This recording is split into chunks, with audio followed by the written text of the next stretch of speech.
These are not really the hallmarks of somebody who's collected the Nobel Peace Prize.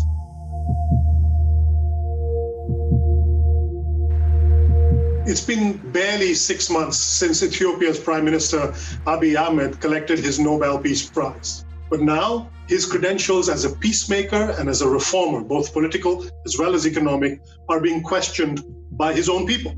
In the past week, there's been an upsurge of political violence across Ethiopia, including in the capital of Addis Ababa.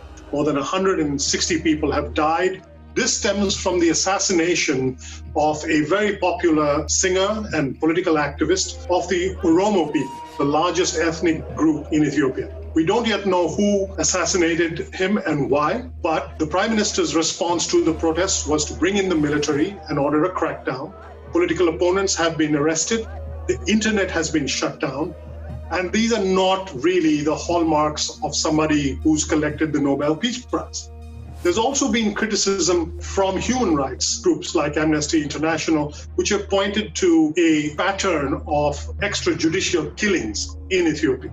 This is much more in keeping with the old Ethiopia of the repressive government that preceded, and it runs against Abiy's own message of political tolerance, of openness, of freedom of expression. This is also coming at a particularly difficult moment for Abiy Ahmed because Ethiopia is facing its first great challenge to the economic success of the past couple of years. Ethiopia is already suffering the economic consequences of the COVID-19 pandemic.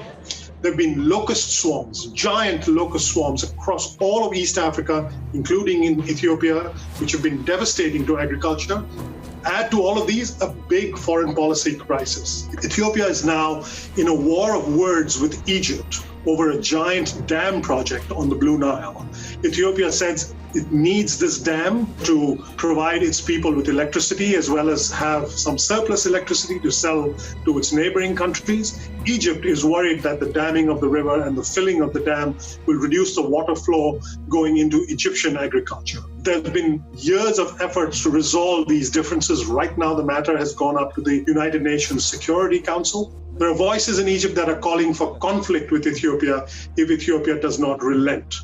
So for Prime Minister Abiy, these challenges, political, economic, as well as foreign policy, are a real test of his commitment to democratic values and to his own reforms. I'm Bobby Ghosh with Bloomberg Opinion.